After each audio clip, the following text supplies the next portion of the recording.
नमस्कार बच्चों।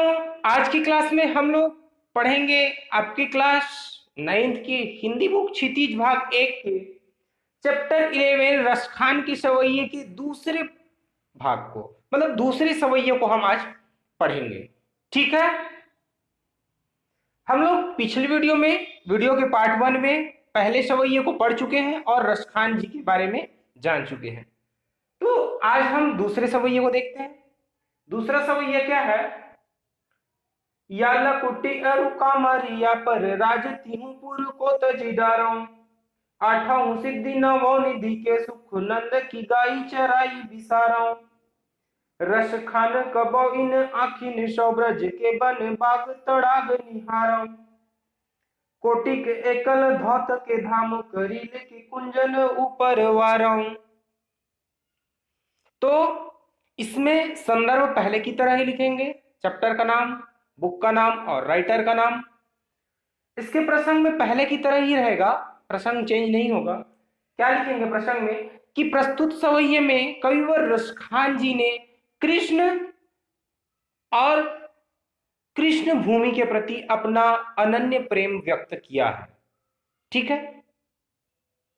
क्या लिखेंगे कि प्रस्तुत सवैये में कविवर रसखान जी ने कृष्ण और कृष्ण भूमि या ब्रज भूमि के प्रति अपना अनन्य प्रेम व्यक्त किया है। ठीक है। अब इसका भावार्थ देखते हैं। याला कुटी अरु कामरिया पर राजती हूँ पुर को तजीदारम।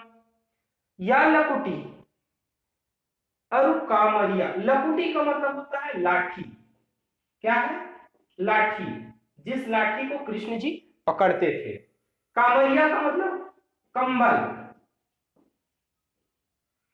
पर राज तिहुपुर को तजिडारा, तिहु मतलब तीनों, तीनों लोगों के जो राज है उसको तजी मतलब त्यागना, उसको मैं, तजी का मतलब होता है त्यागना, डारो मतलब डालना। ठीक है।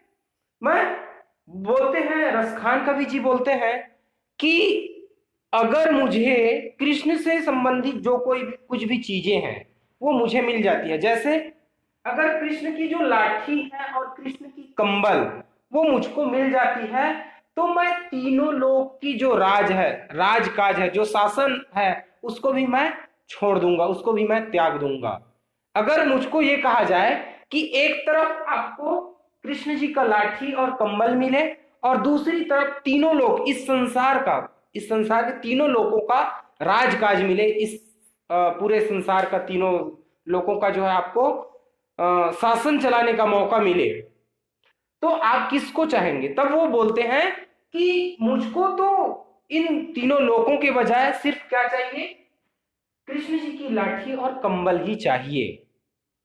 पहली पंक्ति का अर्थ क्या होगा कि कविवर रसखान जी बोलते हैं कि मैं कृष्ण की लाठी और कंबल के लिए तीनों लोगों के राज को भी त्यागने के लिए तैयार हूं। ठीक है। क्या लिखेंगे पहली पंक्ति का अर्थ? कविवर रसखान जी कहते हैं कि श्री कृष्ण जी की लाठी और कंबल के लिए मैं तीनों लोग की जो राजकाज है उसको भी त्यागने के लिए तैयार हूं। दूसरी पंक्ति, आठों सिद्धि नवो निधि के सुख नंद की गाई चराई बिसारो। आठों सिद्धि, आठों सिद्धि और नवोनिधि के सुख, मतलब आठों सिद्धि और नवोनिधि की जब प्राप्ति हो जाती है तो जो सुख मिलती है, मतलब आठों सिद्धि और नवनिधि की के सुख की प्राप्ति मतलब ईश्वर की प्राप्ति के समान वहां सुख मिलता है, मैं उसको भी त्याग देना चाहता हूं। किसके लिए? नंद की गाय चराई बिसारा, मतलब नंद बाबा की गाय मतलब गाय, चराई मतलब चराना, बिसारना मतलब क्या बोलते हैं कि आठों सिद्धि और नवनिधि के सुख को भी, नवनिधियों की सुख को भी विसार, उसको वो क्या करना चाहते हैं?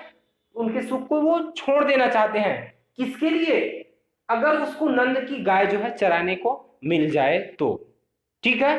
पहली पंक्ति और दूसरी पंक्ति का अर्थ समझ आया। पहली पंक्ति में क्या लिखते हैं कि कविवर रसखान जी जो है अपनी इच्छा व्यक्त करते हुए बताते हैं कि अगर मुझे श्री कृष्ण लाठी और कंबल मिल जाए तो तीनों लोक की राज को मैं छोड़ देना चाहता हूं, उसको मैं त्याग दूंगा। अगर मुझको नंद बाबा जी की गाय को चराने का मौका मिले तो मैं आठों सिद्धि और नौ निधियों के सुख को भी त्यागने को तैयार हूं। ठीक, आगे है, रस खान कबो इन आखिन सौ ब्रज के बन बाग तड़ाग निहारऊं। बोलते हैं कि रस खान कबो इन आखिन सौ, कवि वो रसखान जी कहते हैं कि कबो इन आखिन सौ, वह समय कब आएगा। रसखान जी कहते हैं कि वह समय कब आएगा जब इन आंखों से, इन आखिन सौ मतलब इन आंखों से ब्रज के वन, मतलब वन, बाग मतलब वन मतलब वन जंगल, बाग मतलब बगीचा, तड़ाग का मतलब होता है तालाब। कृष्ण, और ये कई बार रसखान जी बोलते हैं कि ऐसा समय कब आएगा जब मेरे आंखों को, मेरे इन आंखों को ब्रज के जंगल, बगीचे और तालाब को निहारूं, मतलब निहारना मतलब देखना, कब मुझको ये इन चीजों को देखने का मौका मिलेगा। ठीक है, रसखान कवि जी बोलते हैं कि ऐसा समय कब आएगा जब मुझे ब्रज के बाग बगीचे और वहां के तालाब देखने का मौका मिलेगा। लास्ट पंक्ति है, अंतिम पंक्ति दूसरी सवैये का, कोटिक एकल धौत के धाम करील के कुंजन ऊपर वारं।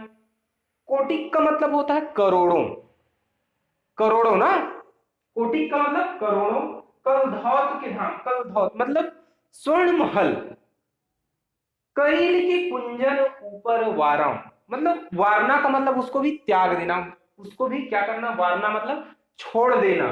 करील की कुंजन मतलब, करील मतलब कांटेदार, कुंजन झाड़ी, उन कांटेदार झाड़ियों के लिए जहां पर श्री कृष्ण जी जो है अपनी रासलीला करते थे, उन झाड़ियों के लिए वो क्या है, क्या करते हैं कि करोड़ों के स्वर्ण महलों को भी त्यागने के लिए वो तैयार हैं। किसके लिए, उस कटीली झाड़ियों के लिए, कटीली झाड़ियों के लिए जहां पर श्री कृष्ण जी जो है रासलीला करते थे, उसके लिए करोड़ों के सोने और सोने के महल को भी त्यागने को वो तैयार हैं। कौन, रसखान जी। तो इन चारों पंक्तियों का हम भावार्थ देखते हैं एक साथ। तो क्या होगा कि कविवर रसखान जी अपनी इच्छा व्यक्त करते हुए बताते हैं कि यदि मुझे श्री कृष्ण जी की लाठी और कंबल मिल जाए तो मैं तीनों लोगों की राज को छोड़ दूंगा या फिर छोड़ना पसंद करूंगा। अगर मुझे नंद की गाय जो है चराने का मौका मिले तो मैं आठों सिद्धि और नौ निधि के सुख को भी त्याग दूंगा। रसखान कवि जी आगे कहते हैं कि ऐसा समय कब आएगा जब मुझको ब्रज के बाग बगीचे और तालाब को देखने का मौका मिलेगा। और अंतिम पंक्तियों में कहते हैं कि मैं तो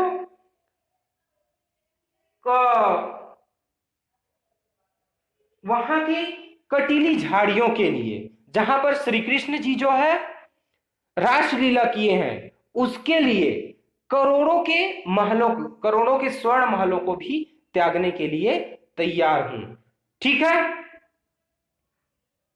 ये दूसरी सवैये का भावार्थ समझ में आया होगा, उम्मीद करता हूं। हम लोग तीसरी वीडियो में, वीडियो के अगले पार्ट में तीसरे सवैये को पढ़ेंगे। ठीक है, थैंक यू।